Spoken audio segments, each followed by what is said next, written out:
Good evening and welcome to our Waterside chat, Blue Mind, Blue Economy, Blue Finance. And it's such a pleasure to gather here.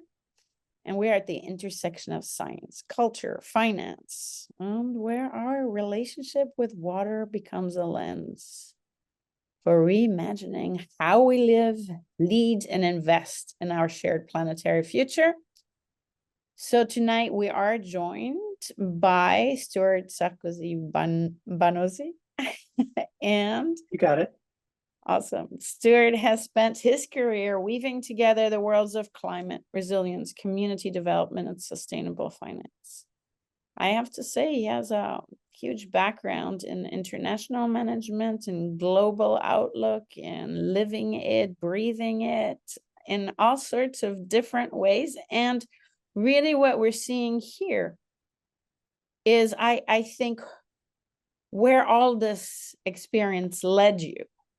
So he's now the founder and CEO of Okhtapus. He's helping replicate proven climate solutions worldwide, scaling what works and ensuring that innovation remains rooted in local culture and human connection.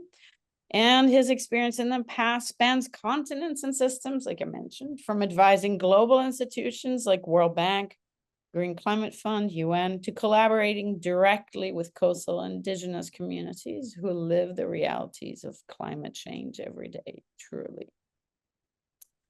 So tonight isn't about frameworks or data alone. It's about deeper relationships between humans and water, and the blue mind that reconnects us to awe, restoration, and belonging, and how that mindset can inform everything from infrastructure, design, to financial systems. So we'll move through several currents, beginning with human-ocean connections, the psychology of blue mind flowing through blue economy and how innovation is reshaping our built environment, diving into emerging frontiers of blue financing, capital meets care, and we'll also touch on global perspectives, replications of climate solutions, and Stewart's personal hopes for what it will take to truly shift from gray to blue. And we may just decide to upend the order and do it differently, but here is how we're starting. And so thank you for being here with us tonight. And maybe we just start with what drew you into this space. What was it that called you?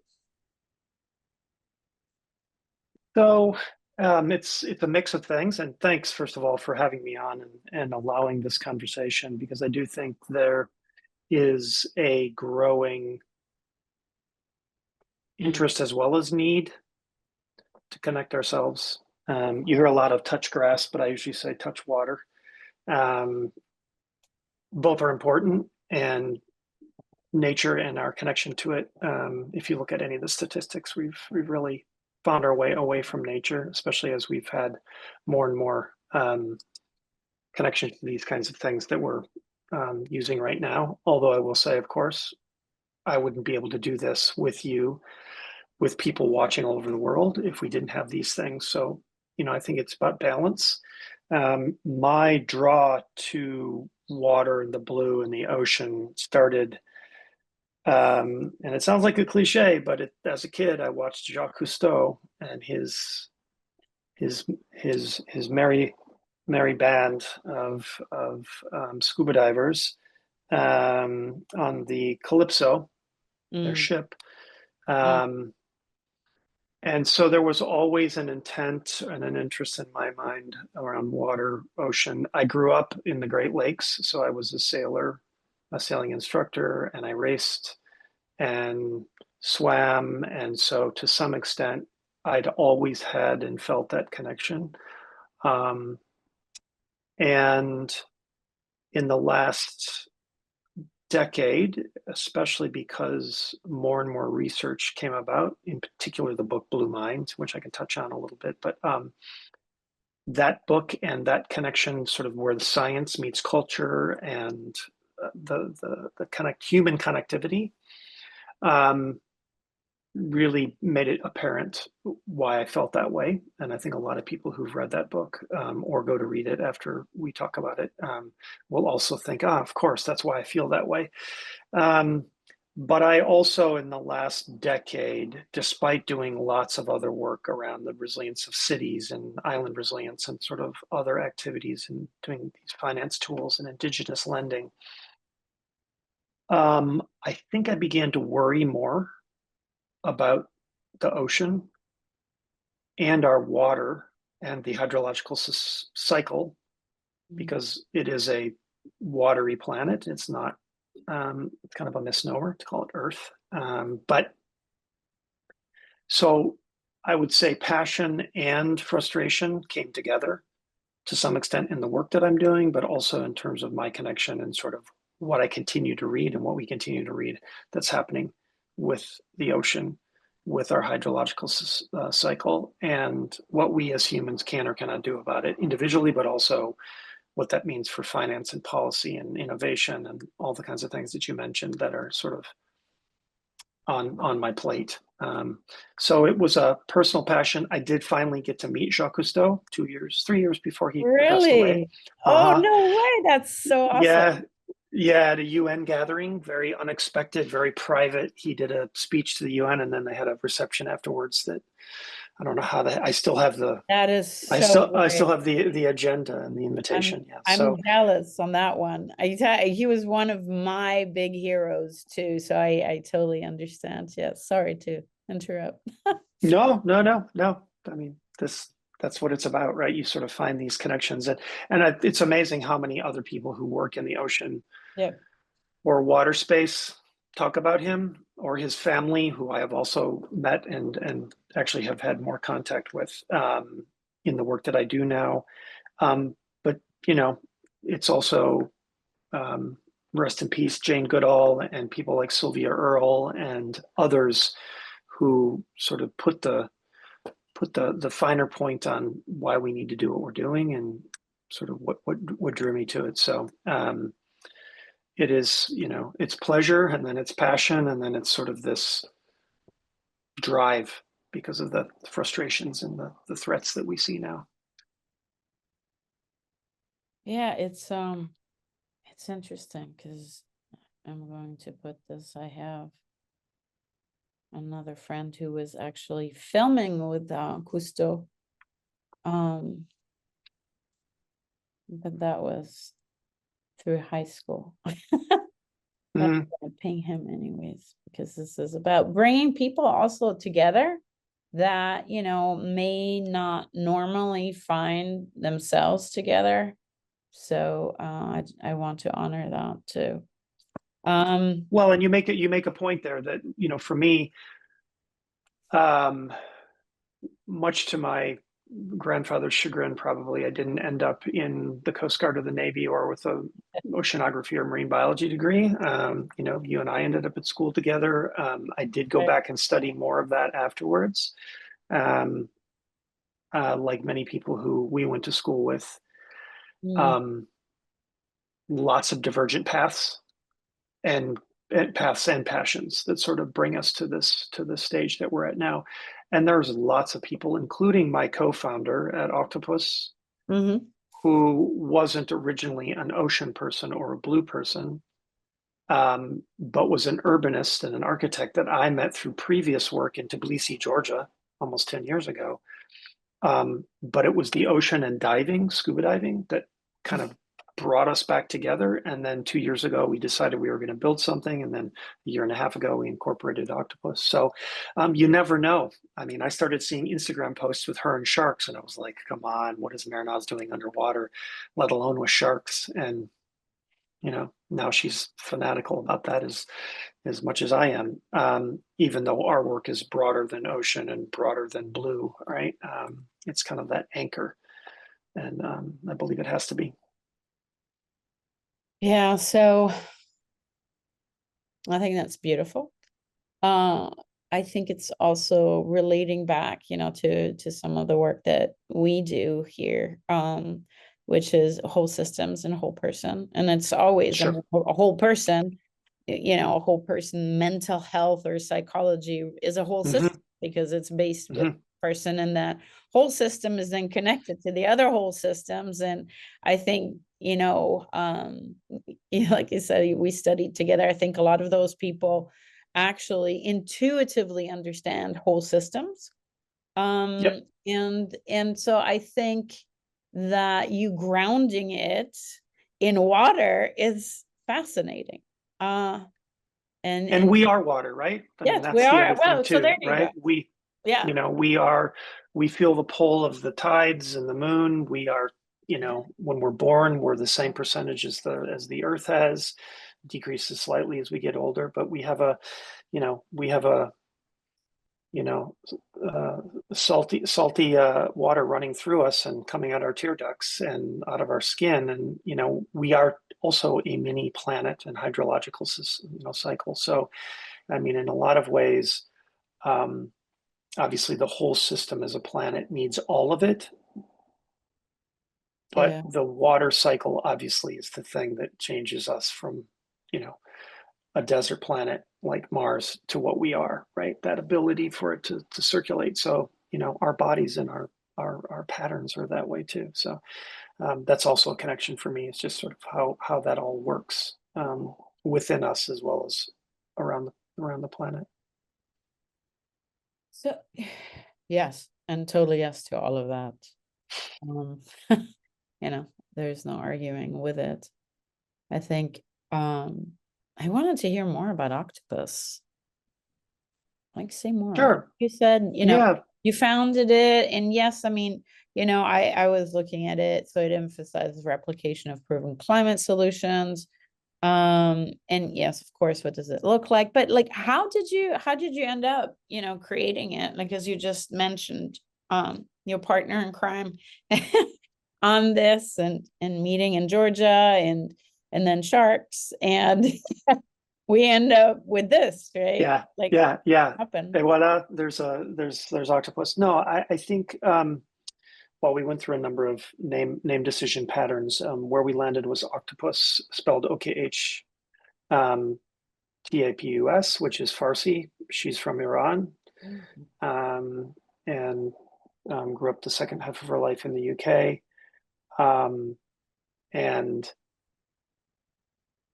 part of our joint frustration was also the pace at which we're fixing things, which is where the replication comes in and the aggregation.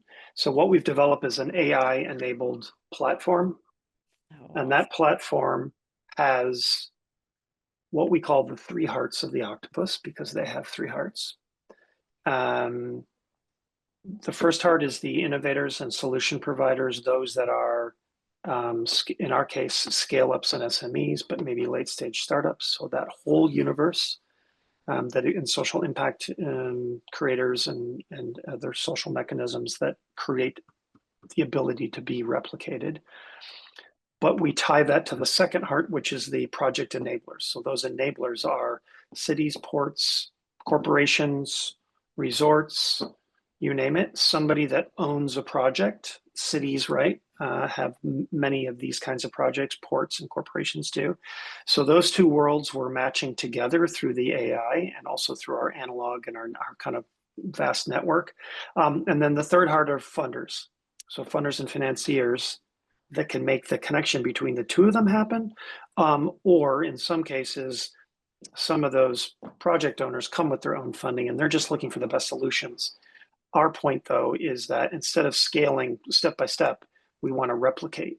And that means getting more solutions to more places simultaneously, which is why we use the AI from our database to start matching and vetting.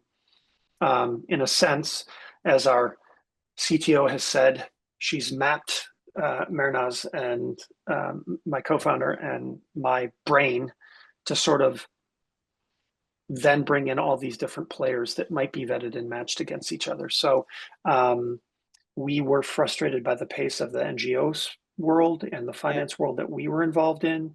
We really thought we were going to create it to kind of come in through the blue finance lens. A lot of our funder partners and former colleagues told us, don't do that. Don't create it for us.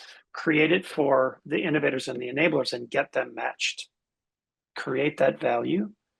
Right. And then we come in, because then there's a book of projects or a book of solutions and the matching between them. So a year and a half ago, we incorporated in the UK, which is where Marinas is based. And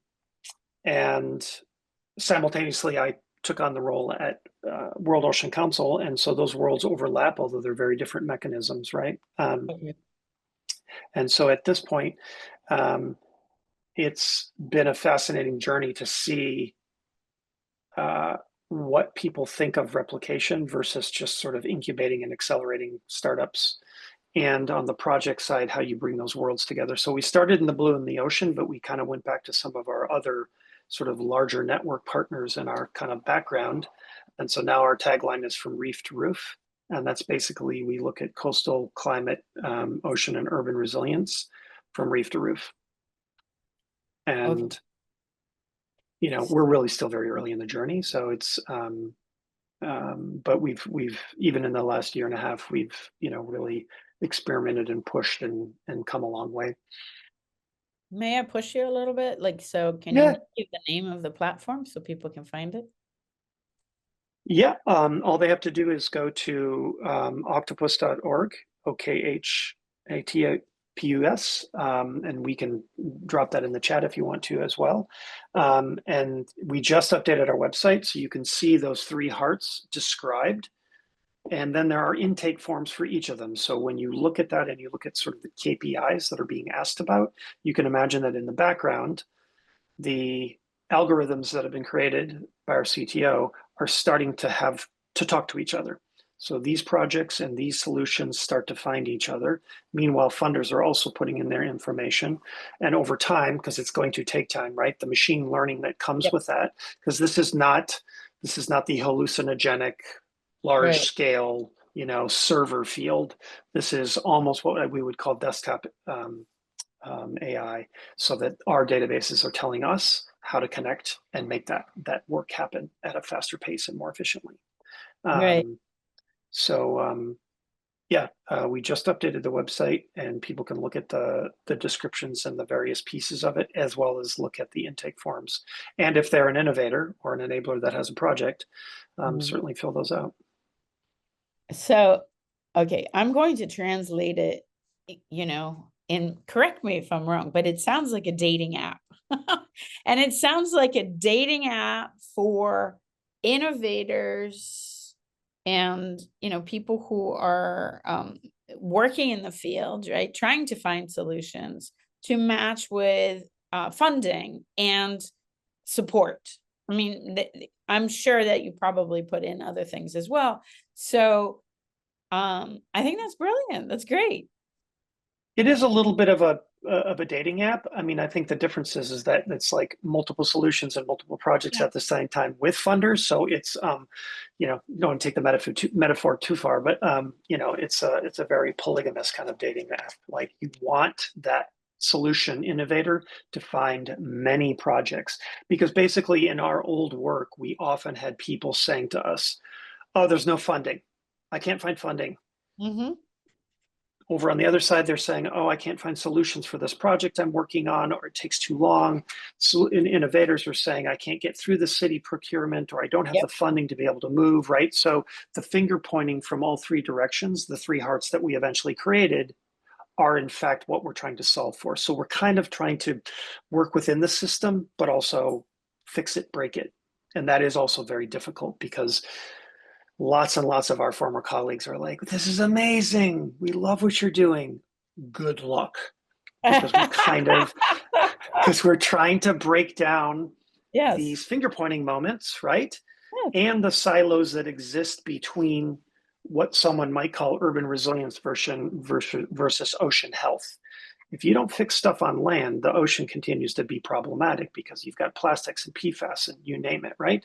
So we are also doing some mindset changes in the work that we're doing at Okhtapus. And we also created a nonprofit in the US called OLAB, because in fact, some of the education that has to happen here isn't between those innovators and others. It's the entire ecosystem, understanding that policy and regulation need to follow suit. If a funder, insurance, et cetera, right? There's all these ecosystem partners, we call them.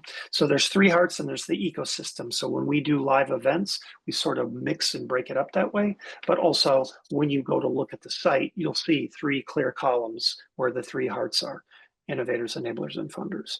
And the whole point is to sort of start to mesh that in Yes. the ecosystem that we all have to work and exist in. I mean, I personally, I think it's brilliant, and I'm sure a lot of my colleagues will agree, because what you're doing is you're really, you're speaking to whole systems and in this marvelous way. And that's really difficult. I mean, yeah, of course, people are going to say good luck, but if you were going to use one technology that might just be able to pull this off and support you, it would be AI. So because you that is the difference. That right? Yep. Exactly. Yep.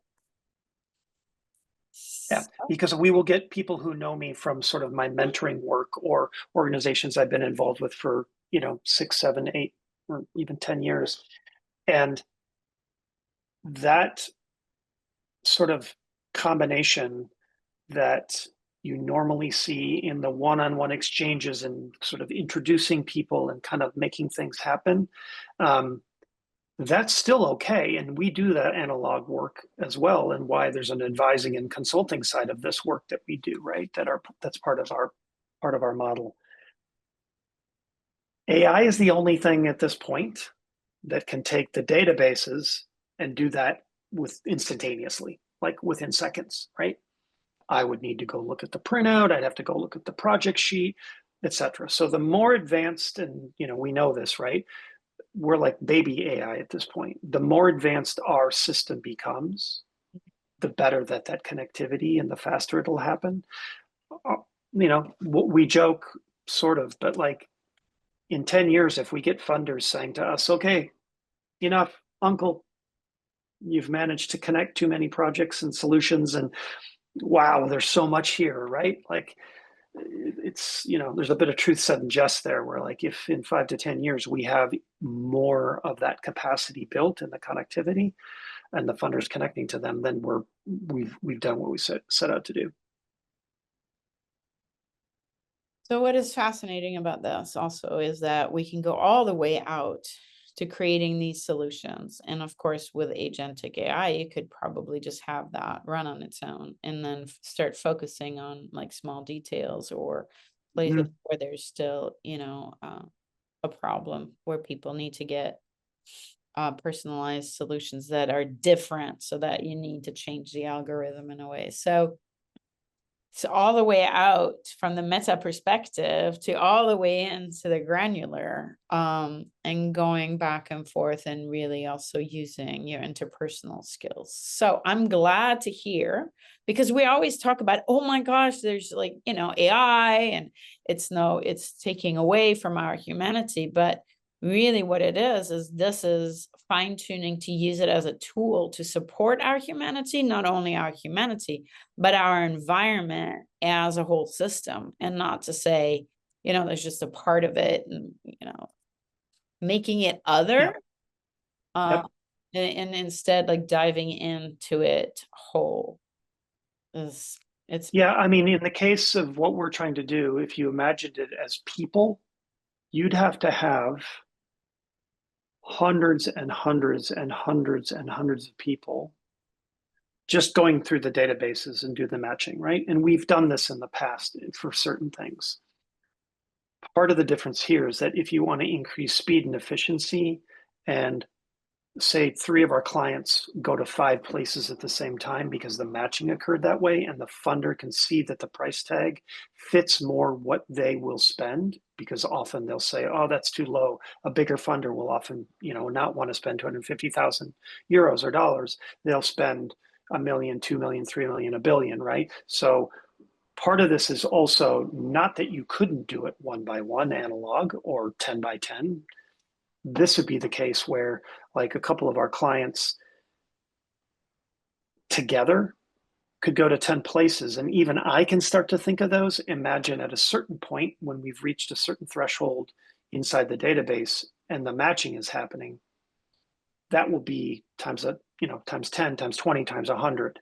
So in a way, we don't need thousands and thousands of innovations and thousands of projects, because if we're doing this right, even 100, 200, 300 of each starts to create this dynamic, right? And, we're driven by the impact that it has. Yes, there's revenue for us if we do this right. Yes, there's return on investment for the financiers and for the innovators and for the project owners. It gets the work done, but it's the on the ground impact based on the KPIs that we're looking at, whether it's greenhouse gas reduction or it's public health or it's coastal resilience and disaster prevention, down the list, right? Whatever those particular KPIs might be that get mixed into these matches, there's ROI, but there's RO impact, right? There's return on investment, but there's return on impact and what I might call return on resilience value. And this is some of the stuff that we worked on previously with other tools and some of my other work. How do you show that you're doing the precovery work and the resilience work while you're putting this together, right? Yeah, I was just going to ask that. I mean, this is like, it's really hard to measure that, right? So super hard. You're talking about value creation in a way that's entirely different. It's really regenerative value creation, right? So Yep. Regenerative value, regenerative KPI, and how do you measure that? Like, I mean, that's one of the things that I think we really started to work around the edges on when we were designing some tools previously for lending institutions, because you can start to evaluate changes to a building based on what will not happen. So this is the precovery mindset, right? Like building in the resilience immediately. Or in the case of even very small projects, if you changed just the siding, the materials, and some of the other aspects that we kind of take for granted, like hurricane straps on rooftops are not a huge investment. It changes the dynamic in wind flow and the ability for houses to survive straight line and hurricane winds and tornadoes, right? It should be mandatory anywhere this kind of activity is going to happen. And I will say this, we know that it's become so much more unpredictable in terms of where things will happen. You see these floods in Germany and Belgium, and then you see them in the Appalachian, in North Carolina, and they're still recovering from that, right? Hurricane belt in the United States and storm systems in Europe have changed their trajectory and their rainfall amounts and wind speeds and things like that. So precovery is also adapting to what's coming. It's not just, building back or building, period. I mean, now you're speaking about looking at patterns moving forward and then taking the hypothesis that you're affecting the patterns that you've just predicted, right? So it's like, I think the complexity of it is mind-boggling, but if you have a couple of points, where you can measure that and you can come out and say, this is where we made a difference, this is where we had an impact. And even if it's smaller at every time, because you're working exponentially, it doesn't matter. And you keep on doing this, you're going to reach a certain momentum, because again, exponentially upon exponentially. Yep. And that's kind of the way you're calculating it. Yeah. It's also like the human body. I mean, look, we know that humans don't love to humans are not good at always doing the precovery work, right? And we know that the preventative, the regenerative, helps our bodies as much as it helps the land outside your door, as much as it helps the hydrological cycle, right? Like, I mean, each of those systems, body, neighborhood, city, planet, right, all has a rhythm that we can do better with. And to some extent, right, a lot of that is dependent on human nature. We don't love to write wills or buy insurance or, like do this preventative stuff, even physical workouts and things like that, exercise. The preventative work always feels like it's afterwards. And this is the case with like hurricane. I've worked on a couple of hurricane recovery processes. All the lessons that come out of every single hurricane that we then ignore and go back and make the same mistake again, right? We're on a recovery treadmill is what I call it, as opposed to precovery mindset, right? And that's part of what best solutions, best in class solutions, best in class projects and replication should also help us move the algorithm a little bit further, right? Because that's speeding up doing the right thing beforehand. I mean, it's like this, like it really is. So I'll go back to psychology. We have a tendency to operate on survival. And what you're describing is a survival reaction, right? So something bad happened, so we scramble to make it okay. And we have our trauma associated with it, and we react in certain ways that are deeply patterned, whether it's personally or culturally or in our specific society. And so you have these recoveries that are based on that. And now you're going into the realm, and it's kind of making me smile, right? Because you're in the realm of the transpersonal studies, because you're going beyond it. And you're saying, you know, there is a possibility to not have to react, but the possibility to respond to what is here, and then even more so, respond in a regenerative way, which means that you have to be conscious right from the beginning as you go on this journey. So rather than going, oh yeah, it's going to happen, it's not going to, who knows what's going to happen, and then reacting and scrambling and going, we have our emergency systems in place because we can react to our emergencies rather than thinking about it the other way around and flipping it, right? Yep.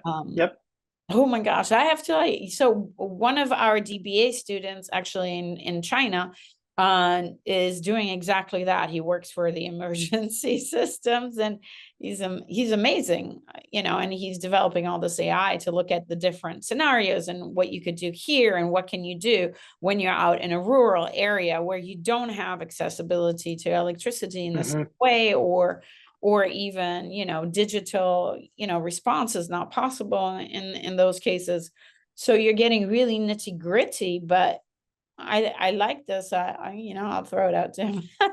That maybe, you know, look at this, like how does this then change your emergency systems if you look at it this way? You just change your perspective entirely.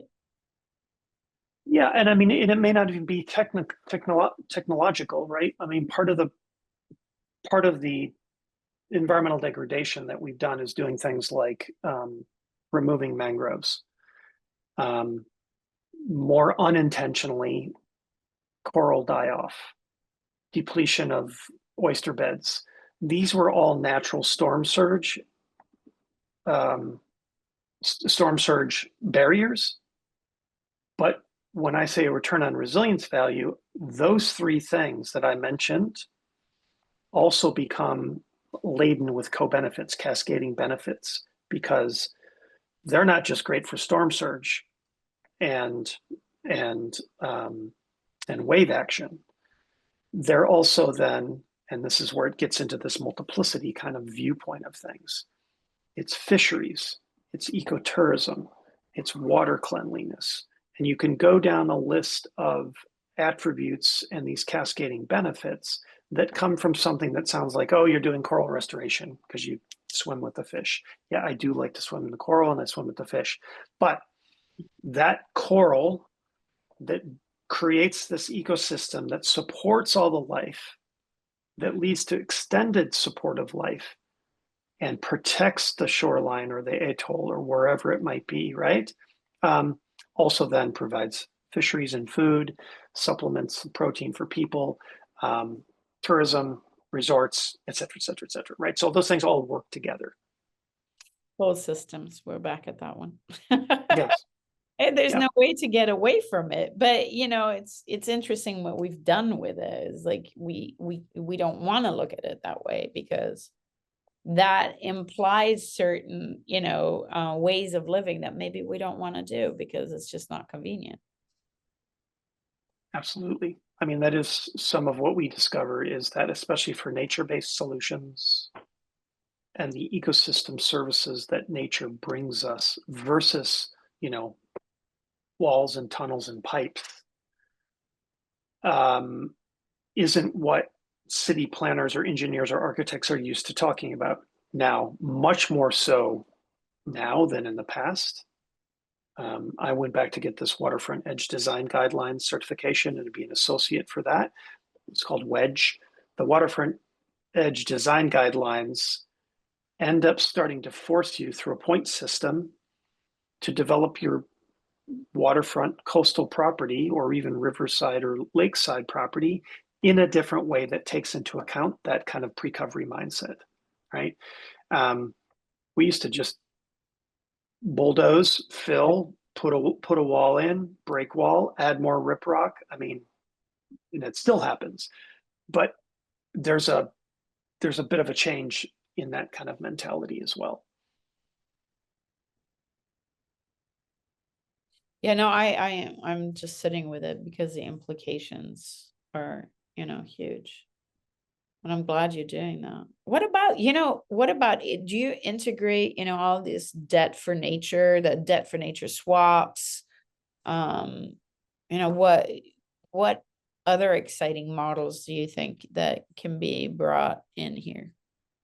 Yeah, I mean, I think when we say, when we talk about our funder heart of the three hearts on the Okhtapus, but also in terms of the work that I'm doing at World Ocean Council and our Blue Finance Summit that's coming up in November in Barcelona, we think of the entire spectrum of funders and funding, investments and financing, meaning it could be the small grants and non-dilutive and venture capital and family offices and impact investors and CDFIs in the United States, all the way up to blue bonds and things in between, right? So I just was at a session 2 weeks ago at Climate Week on debt for nature, and similar, it was actually a workshop where we were integrating and kind of tweaking some of the new guidelines around debt for nature swaps. And so there have been really amazing examples of that. And I think we'll see more and more, in part because it's pretty clear that we've put Western and lending nations, again, on top and pushing down those loans and the situation that a lot of these locations find themselves in, while they are not the ones that have done the polluting, for instance, right? and or any of the other issues that are sort of affecting them as small island developing states or indigenous communities or whatever it might be, right? So looking up from them to those other parties is really important. So if you can find a way to do that and do that so that it's helpful, both in terms of like its end impact, right? In preservation and conservation and other aspects, even things like biodiversity credits and some of those other kinds of activities that could funnel money. I heard about another one at Climate Week that was really interesting around biodiversity credits and some of the money that's flowing directly down to indigenous communities who've set up projects that they want funded. Rather than them just being a party to it, they literally are a beneficiary, and they created a prioritized list of things that they want to do in their community, right? Grassroots level. So I think we can be better and better and better at that, right? Because it's not perfect, and some of these are quite new. But if you look at what the Climate Bonds Initiative is doing, they have a resilience taxonomy that they've worked on, which is really interesting because they basically have laid this idea of the resilience lens over the top of these blue and green bonds and social impact bonds, right? Why not, right? It's, again, we can still make money. I mean, this is where the clash comes, traditional kind of Wall Street capitalism and these other elements that can be fused in. It just takes some work to do so. Yes, yes. And it is about, wanting to find these things. Yes. Yeah. or being open to it. Let's see, there was something Wayhan posted, because they're getting questions in then from the live. Oh, okay. You spoke about moving from a recovery treadmill to a precovery mindset, while nature itself already operates with regenerative intelligence. In that sense, do you see nature-based solutions not just as tools for repair, but as a form of re-education, helping humans relearn how to co-govern with nature? As Okhtapus, okay, wrong spelling, KH, Okhtapus, engaged in any educational or policy collaborations to support this shift? What an amazing question. Um, in a sense, the nature-based solutions aspect of the work that we're doing very much drives the rest of the work as well. So that idea that we're doing a kind of regenerative work as humans that we should have been doing all along, right? Many of our practices, especially indigenous practices that are still known, but even, European farmers were smarter about what they did with the soil year after year than That's right. big corporate farming allows us to do now, and monocropping and things like that. So um, definitely yes. And there is a re-education process, because part of what we're trying to do is fix the finance system while also using the regenerative kinds of project ideas, nature-based solutions, even technological advances that help us fix nature, reintroduce habitat regeneration, biodiversity. So that's why sometimes these conversations are difficult, because we're actually kind of trying to do all of that at the same time, right? And the co-governing and co-pricing with nature is a very hot topic right now, because in addition to things like the debt for nature swap, you really have nature-based solutions kind of paired up with ecosystem services and pricing and accounting. And there's a danger there, because we don't necessarily want to abuse nature through finance anymore than we've abused it through extractive policies, right? So we've got to keep that balance of co-governance, if you will, using Yes. the question kind of language. So, and that's one reason why we created OLAB in the U.S. was to be able to funnel more education and on making of grants to kind of help build the ecosystem more, because a lot of the pushback we're getting is because we're inside the very system that we're trying to change. It's a great question. Set of questions. Yeah. So I rewrote Octopus there. Maybe I should write. Oh, no, thanks. The website is Octopus, let's see, .org, right? Yep. I just talked it in there. I need to put it in there. Thank you. Yep. So it's Okhtapus. Yeah, in Farsi it's Okhtapus. Oh, so that makes it sound exotic on top of it. But it really is, like, I mean, because if we just talk about octopuses, like it's a great animal in the ocean that has, all of this. It's so super intelligent and sensitive. I don't know if you ever saw the movie. What was it? My Friend the Octopus. My Octopus Teacher. My Octopus Teacher is marvelous. Yeah. Marvelous. Yeah. And as a diver and like I snorkel, free dive, and scuba dive. I mean, when you interact with them, if you've ever had an interaction, anyone that's that's listening right now, if you've had that interaction, then and you've seen that kind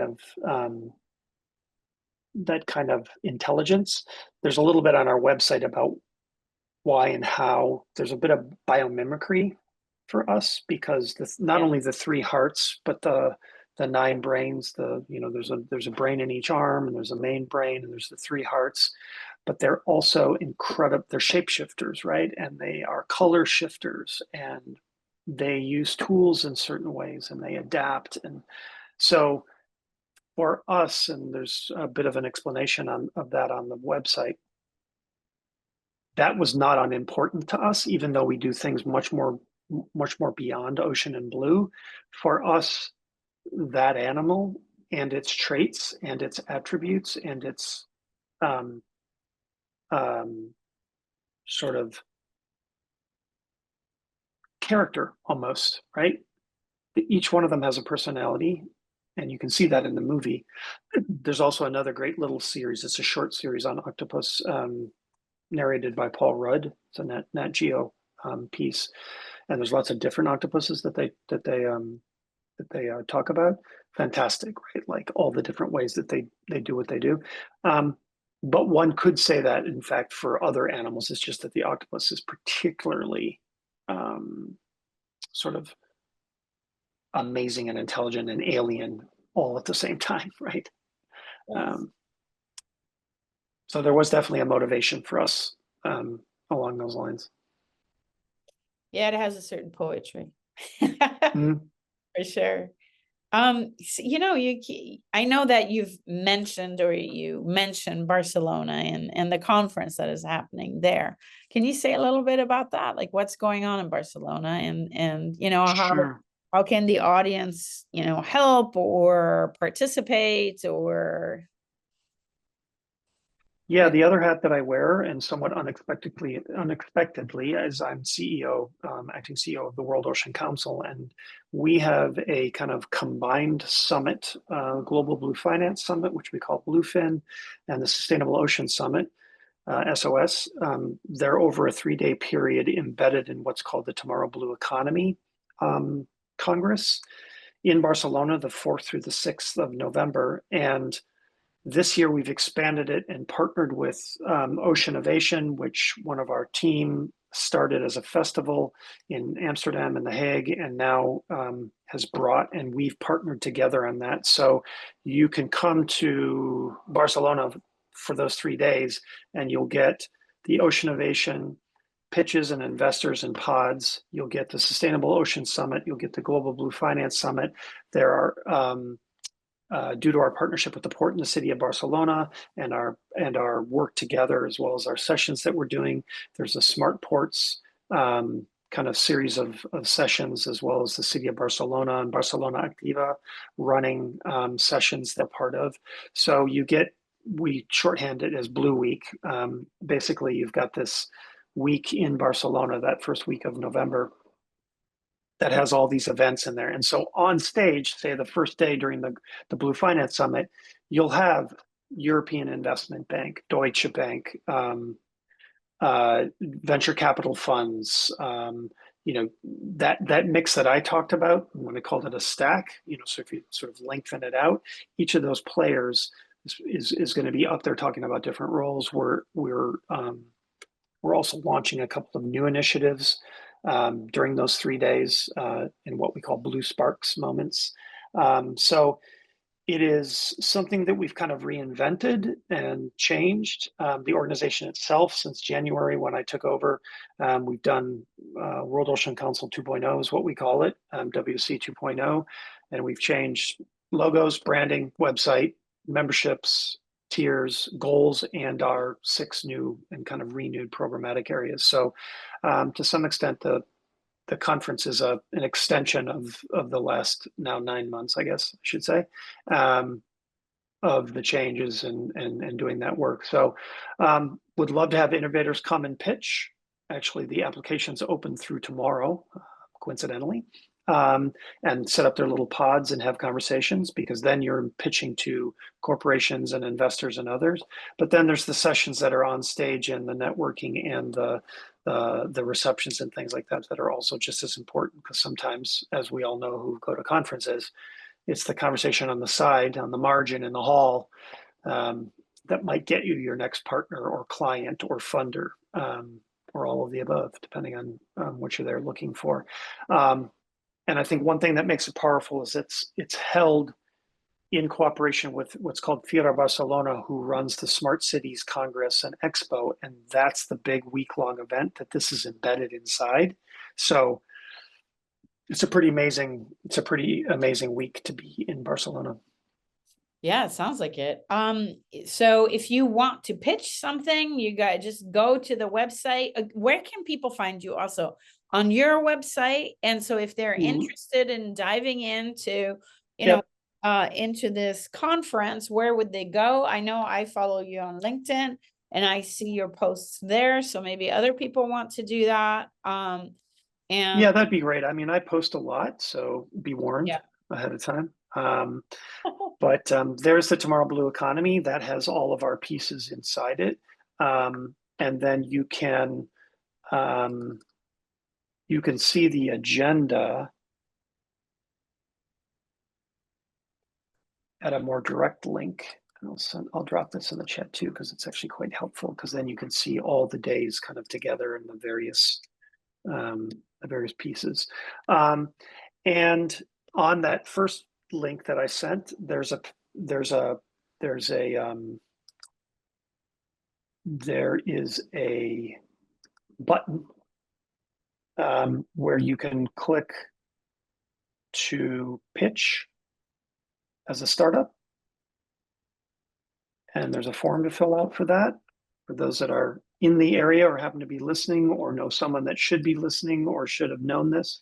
I'll just drop that in. There's a form that they fill out, and so we'll have anywhere from, I mean, I think at this point, 15 to 25 startups and other entities pitching.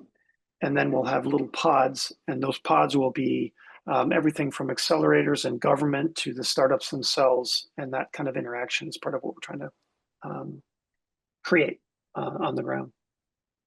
So, I mean, in a way, it sounds to me like this is, you know, it is the the work of your AI, but in person. Yeah, it's interesting because it's World Ocean Council is a global membership association of businesses and corporations, and then there are some NGOs because we have that new tier. So it doesn't technically do any of the kind of matching, right, in the way that the AI would, and it is a global membership NGO. So it's also like our board of directors is made up of those that are members, somebody in LA, somebody in Australia, somebody in Singapore, somebody in Spain, somebody in Germany, somebody in the UK, and so forth. So it's the community of those members who join. And, you know, we have large corporations like Maersk who are members, all the way down to 2 and 3 person innovator startups, and kind of everything in between. So that's why I was saying these worlds overlap, but the levers or the sort of value proposition for an NGO that's a membership organization that holds events versus Okhtapus, which is this platform and ecosystem, they overlap, but they have different levers. They have different value propositions. My goodness. So this is, I mean, it's great, right? So for people who want to be involved in this is like a great way of, you know, stepping into it. And there's Yeah, different absolutely.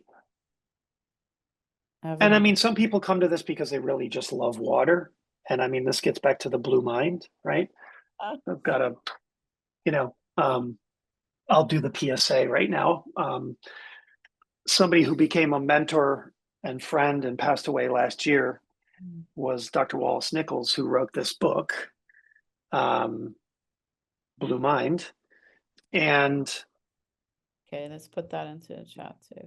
this is where science meets culture meets kind of every other aspect of human nature, because the book starts to examine how we act and feel and how our bodies and our minds change when we're in, on, or near water. So that's like from a scientific, like using portable MRIs. How do we feel when we go in the water? We sit next to it, we hear it, etc. So this gets back to why water and us, not just because we can make money off of it or because it's, you know, resorts or cruise lines.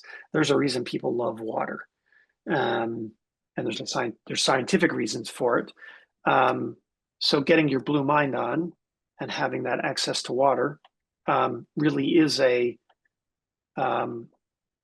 healing, mental, metaphysical, emotional kind of aspect of some of this work for a lot of people, including myself. Like you know, my life in, on, or near the water is because I feel that draw, which is why I feel so anxious all the time about what's happening to our water systems, water quality, and access, as well as the ocean and hydrological cycles. So this book sort of really helped lay that out 10 years ago.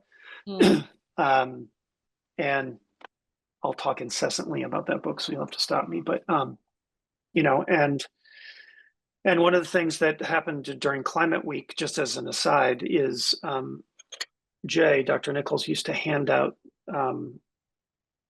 blue marbles to everyone he met, and he would kind of hold them and like sort of look through them as a representation. In fact, this one does have the continents on it, and crazily enough, at an event that we were part of, a gentleman gave this to me and said, "I want you to hold it up. I'm going to take a picture of you. And I'm going to add you to the Blue Marble Hall of Fame," which is a thing I didn't know about. And so, now that I've seen my picture in that, I see one of Jay with him, the guy who started this, Dave. But the point more is that if you think of just like what we have as a planet, and you realize how much of it really is water, it starts to help you do things on land like plastics control and chemical control and agricultural runoff and things like that. So just 2 weeks ago, I got this one from Dave, very unexpectedly. He caught me by surprise. But Dr. Nichols used to do that all the time. I have a picture of myself with him on the mall in Washington, D.C. When he gave me the marble. We're both holding a blue marble. So, getting people to kind of think it's a storytelling thing, right? Also. Yes, yes. I mean, which is a technique, right? That is used to raise consciousness, or it's an old shamanic or, tool, or you can talk about it in very many ways. Yes, it's used. Absolutely. Like, this, of course, the planet isn't a marble, but like to be able to sort of look through it and then picture it and sort of see it and hold it and kind of envision that gets people thinking. So that Blue Marble Hall of Fame is pretty interesting because there's all kinds of people, from presidents to whatever, people that just, came across somebody and handed out the marble, which is kind of amazing. And I think also, as a photographer, I also often think about this, right? If I wasn't doing what I'm doing, I'd probably just be doing storytelling full time, because as even back to the question, right? Re-education, education, rethinking our relationship and being able to storytell about it, using data sometimes, but also just using stories and visuals is pretty powerful. Like you mentioned, my octopus teacher. I probably don't know a single person who didn't watch that and shed a tear. And if they didn't, then there's something wrong with their tear ducts. No, but like, like that moves you, right? Yes, I think it touches, and it touches us as a very vulnerable story of Yeah. connection. Yeah. And it's funny because we just had sort of different workshops here in Costa Mesa, as we had like cohorts come in for intensives and seminars. And some of these topics, came up as like disconnection, what that will do to you. And also I just talk on depression and suicide. And it really is, it's that disconnection to self, and disconnection to our world. And in that way, the work that you're doing is both like, yes, on the outside and on the inside. And that is something I think this is deeply healing to people. But you have to engage I mean, in it, right? yeah. Yeah. And I think you have to be, you have to be, what is the word I'm looking for? Intentional.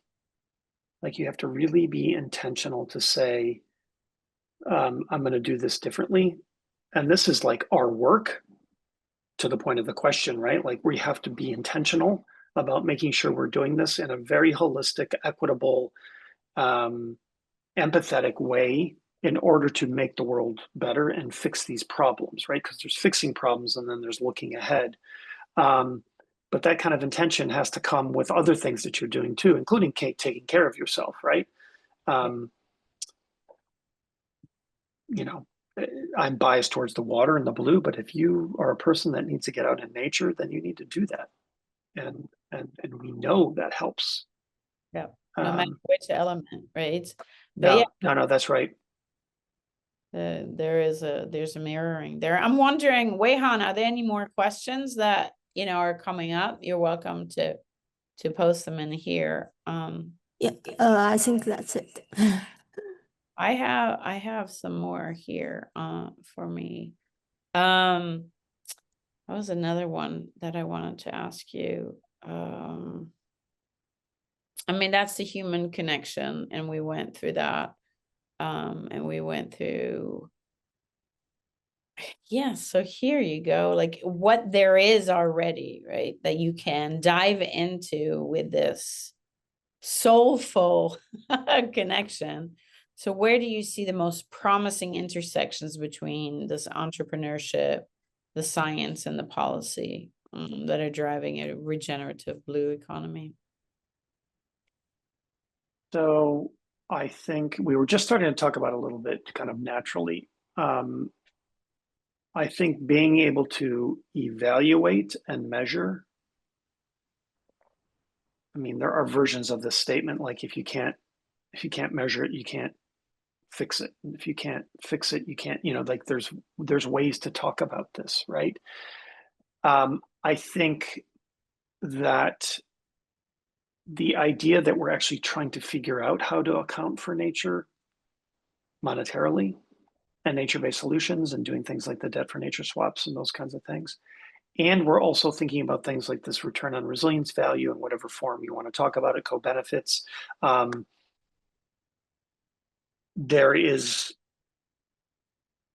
definitely, and I could see this at Climate Week, there are many more kind of connections between the terrestrial and the ocean or the water, and people starting to realize that there's a threat there, right? Groundwater reductions, the chemicals in the water, plastics, microplastics in our brains, people getting sick. So yeah, microplastics in the brains, that's an interesting one. right? Yep. Right. So I think as crazy and as kind of scary as all that sounds, I think with that has come a level of awareness. And this isn't just an ocean thing. This is just people, my mom just forwarded me an article that my dad found about forever chemicals that are in the Great Lakes, right? And that's where we're from originally, and they care about that a lot. And that's 20% of the surface water of the entire planet are the Great Lakes, right? You mess that up, we're in trouble, right? Not to mention what effect it has on groundwater and so forth, right? That's a system that you couldn't break, and people are already starting to see some real sort of issues with it. So, and then there are groundwater problems in other parts of the world. And I remember doing a session. Dr. Nichols couldn't come and do it, so he told me to just go ahead and make it up and do myself. And in 2017, I kind of combined elements of his book with city resilience, too much, too little, and too uneven. I don't remember what the title of it was, but it was like Blue Mind, too much, too little. I don't remember the whole thing, but basically taking this kind of somewhat more feel-good idea of access to water into a very practical sense. Like, what if you're a place that has too much all the time? How do you live and work with that? If you're a place that has too little, what if you have both? Because you have these monsoons and then you have drought, or whatever the case may be, or changing weather patterns, right? So I think that some of the pricing and some of the accounting that comes with using nature is starting to help people recognize its value.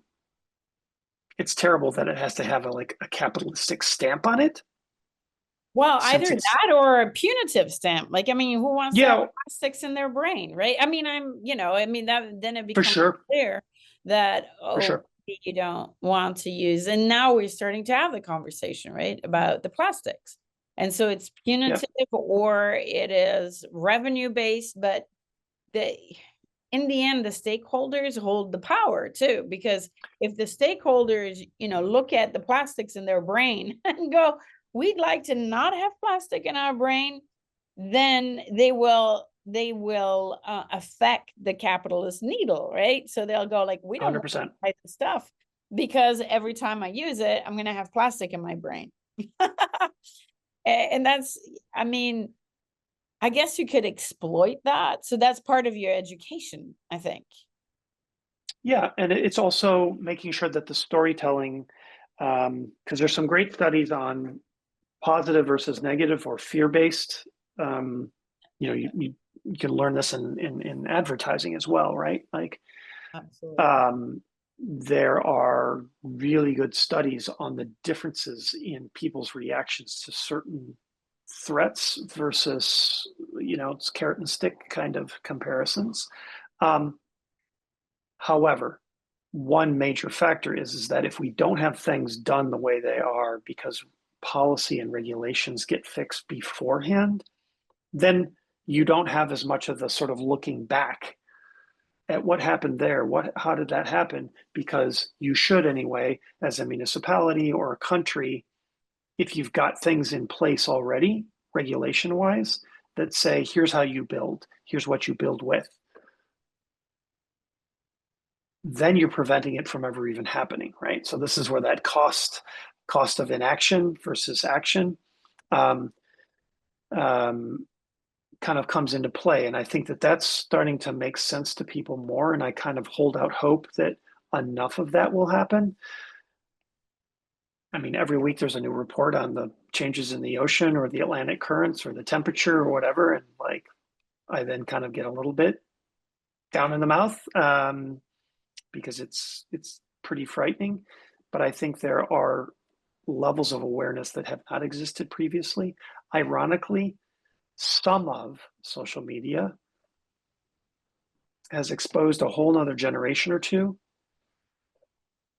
to these things and has allowed them to say, oh, wow, I didn't know that. Is that true? Oh, it is true.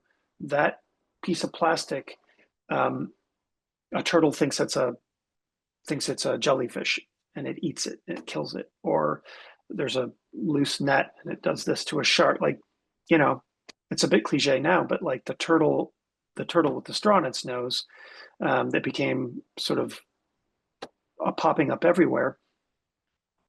Straws aren't really the problem, although they are still a problem. There are lots of other things in the ocean that are a problem, right? So I think appealing to people's nature and kind of getting those documentaries right and kind of doing the re-education. I mean, I do a bit of storytelling and social media as part of the modules that I teach around resilience finance, just because resilience finance connected to innovation and then storytelling helps people think through how they should talk about whether their project was successful or not. Because that's also part of it too. There's so many unsung heroes and so many amazing projects. People don't even know that's happening, right?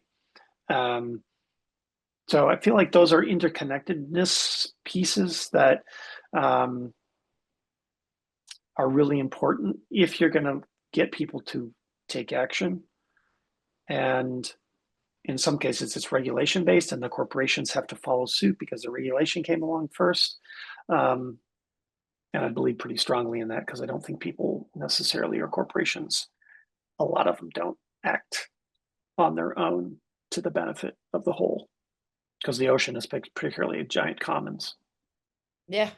Yeah. And I mean, I love that you're saying that because I don't think most people view it as such. It's like more, it can be the great unknown, right? So, and psychologically, That's right.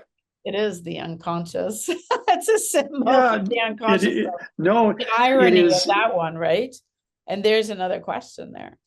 Do you want to read it? Do you want to go into that? Because here we are with the microplastics, and I think that made an impression on everyone.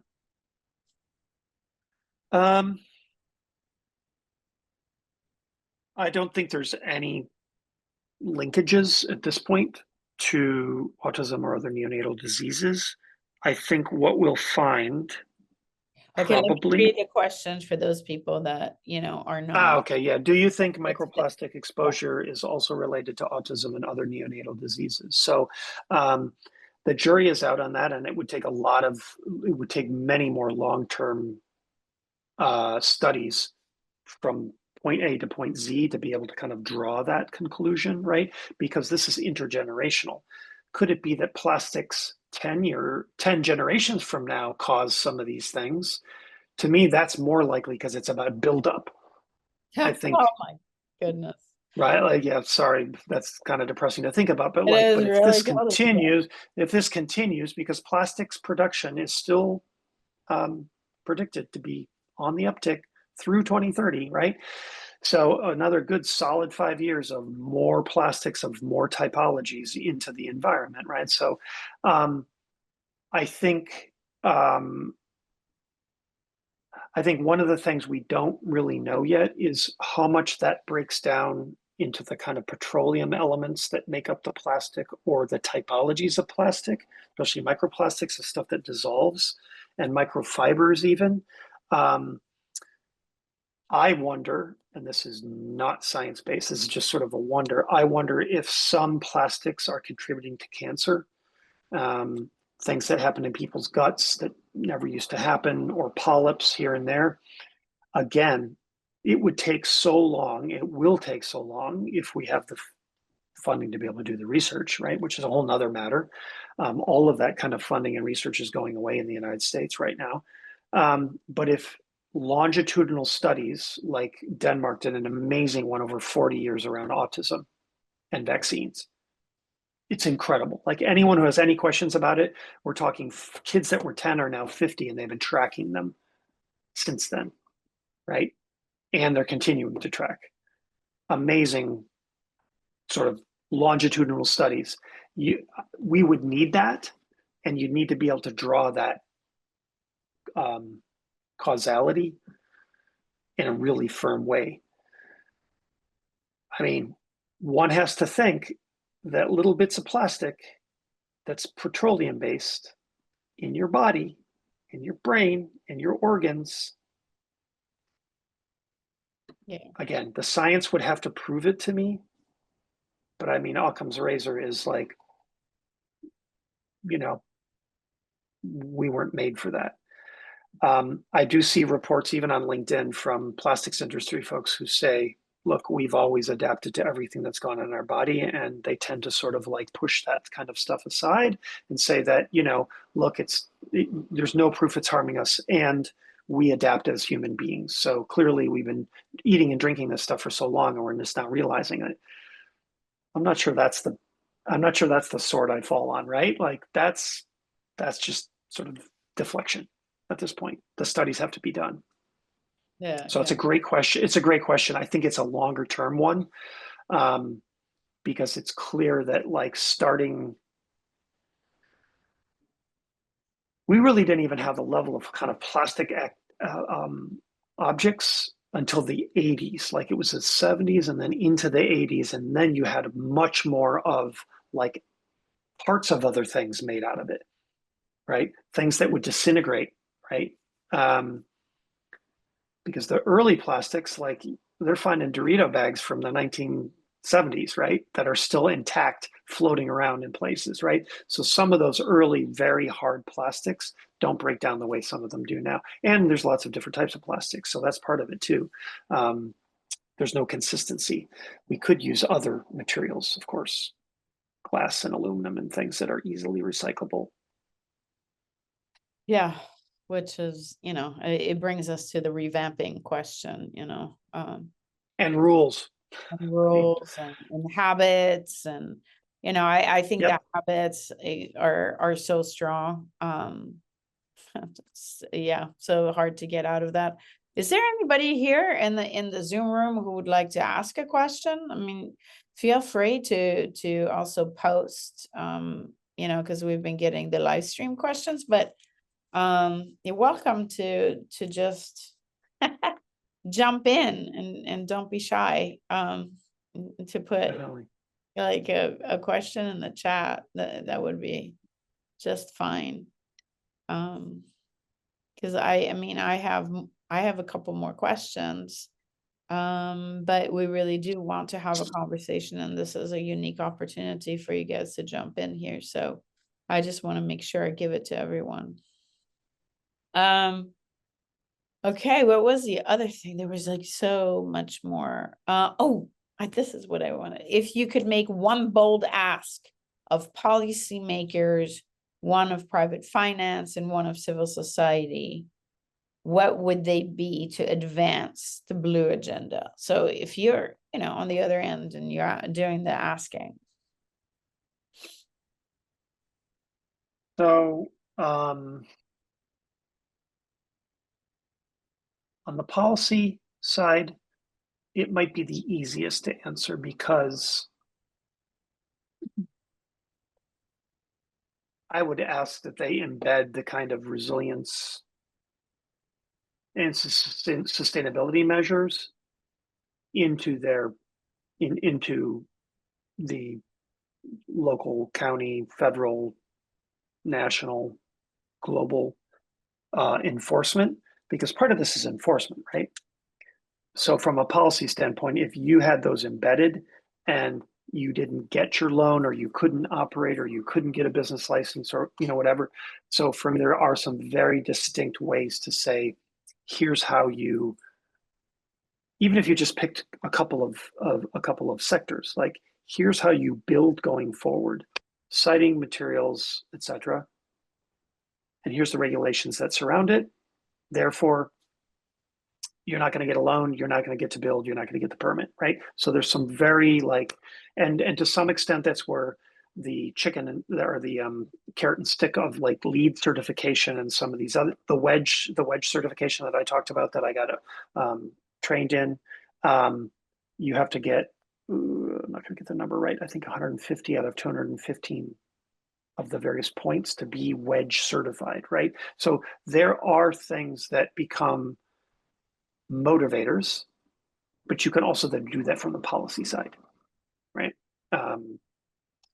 If, for instance, each state that's going to have wind farms offshore required that the turbine bases had biodiversity boosters on them, like some of the people we work with and clients that we have, if that was required and you couldn't even build unless you did that, you automatically change what it's like underwater, and you start developing reef systems right at the base of it. You know what I mean? Like you can sort of fix these things through policy. So I think there are some asks like that I would be easy to create the ask, less easy to enforce and get it through the various levels of government that should happen. But if I have to wave my magic trident, that's what I would do. Right, that's definitely the policy one seems the easiest. On the finance side, I think it's probably second easiest because indeed that's the lever that controls much of this. Mm-hmm. So even if the policy wasn't good, if in fact you took like the resilience tools for lending that we had been working on over the last years with my other partners, and those were embedded in a financial institution in their loan committees and their underwriting requirements, then you may not even need the regulations that the policies would establish. You would have banks saying, nope, we're not going to give you the loan unless you build, X feet back and 5 feet up and use these type of windows and permeable pavement and the kind of stuff that's written into these resilience checklists and these tools. So I think the financing piece has levers like that could move some stuff without regulation quickly. I think part of the problem, though, and this is there's so little funding going to adaptation, and there's even smaller amounts going to the ocean as a part of the whole of adaptation and mitigation finance. So if you pick up any report that CPI, the Climate Policy Initiative, does every year, it's like a percent of a percent of a percent that goes to ocean adaptation work. Right. So part of this is a gravity. Like there's just not the weight yet, which in some ways is why Okhtapus and other work that other people are doing is part of the pathway, because you want to increase that from various sectors. So I think that's what I would say about the finance side, is that there's these tools that kind of could move it if the policy didn't, and then it's the amount into the various sectors. Because I think, look, we are not hitting our global warming goals. Like we're past our tipping points. So adaptation now becomes much, much more important, right? We're going to have to do the recovery, precovery at the same time and adapt to rising seas and to these storms, et cetera, et cetera. And then the last one, boy. Civil society. Yeah. Uncivil society. I mean, we're in a scary moment. Yep. Whether it's the environment or democracy globally, we are in some tricky times. Having lived in and studied and been a major student of, lived in Russia, lived in Germany, lived in Spain, you know, some of the patterns around environmentalism and capitalism and lack of democracy and their combinations, we've seen that story before, right? We've read that script. So I think on the civil society side, if I had the magic trident to wave, it would be about the storytelling, so that people could go, okay. Data that meets storytelling, that's not so complicated that they're like reading, 10-page reports about the ocean overturning system in the Atlantic or whatever, right? Like something that really grabs people. Yeah. It's not necessarily the academic or the straight out studies. It is the story behind it and how it affects everyone. And look, there's another question. Thank you. Yeah. Good question too. So says, do you think switching to nature-based or biodegradable materials is enough to solve the microplastic issue, or do we actually need a bigger shift in how we live and consume? It's both, because there's enough plastics in the environment that are breaking down that we're already behind the eight ball.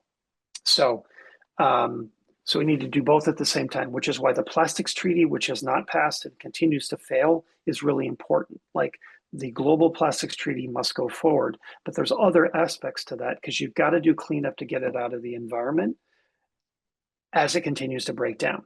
So that's problematic, and we've got to go down each of these paths. And then the other piece of it is the last part of the question: how we live and consume is the toughest one, but probably the most important, because it's either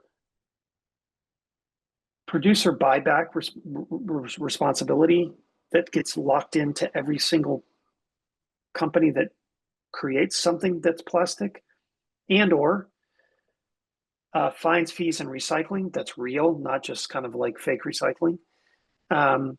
Use of materials that are more recyclable. And then the ultimate is, of course, we're doing reuse, rebuild, and recycle kind of all in one, from cars and ships down to, but like, I have a Pella case. Pella is the company in Canada that does biodegradable, compostable cases. So eventually this case breaks down enough, and then you've got to throw it away, but it can be put into the if it's put in a landfill, it'll break down, but you can put it into your compost.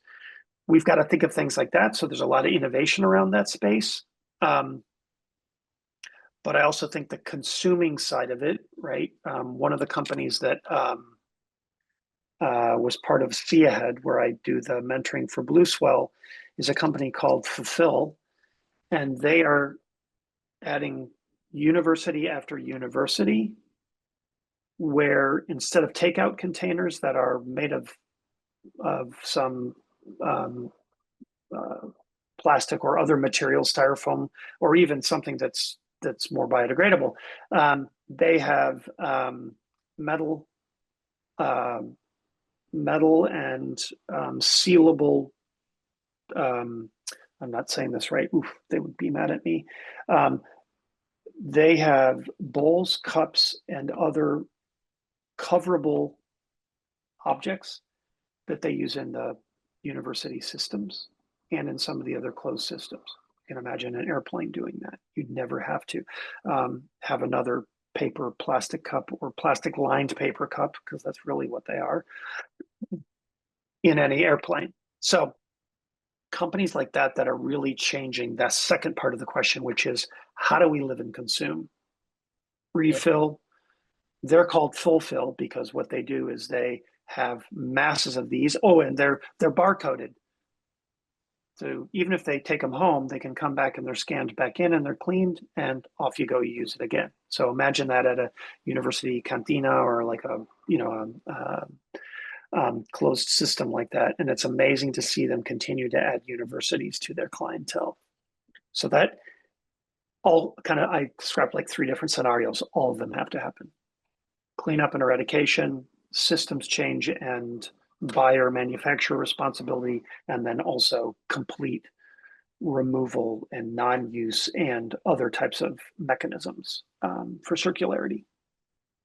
Do you know the name of the company that does these university campuses with this, by any chance? I sure do. We I might sure as well do. do a plug-in for them. Yep. And I think then we have to wrap up. I mean, it's been an amazing conversation, but I'd like to get that in if you have the name, because Yeah, they are called AR Fulfill. Oh, wait.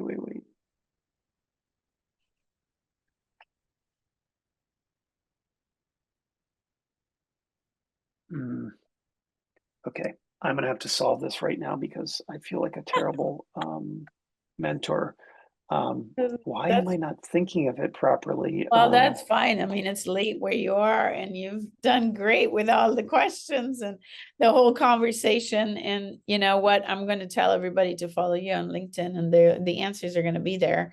And we'll just do a plug on that in the conversation. And I will mention it in the business classes that we have, just to support. Yeah, it's actually a really interesting business model, because I saw them go through the acceleration program some years ago, and seeing them pivot, especially to university food systems. They were really smart, because I think I'm trying to remember, I think they originally were just going to do airplanes. And then I think they were like, oh, wait, there are other better closed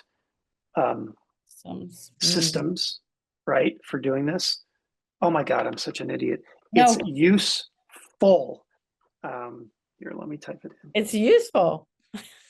Are you serious? That's the name of it? That's great. Useful.us. Wow. There. That's them. And Catherine and Allison are both people I know. The founder and Catherine actually worked for Seahead and then went to go work for Useful. Great company. I'm trying to get them connected to other universities. So I'm just going to spell it out for those who are listening. Still, useful is spelled like it's useful, like full, FULL, yeah. and .us. It's a double at the end, which is why I was thinking fulfill, because it's a double L thing. So, okay. Yep, there's the last little tidbit for you. That was it.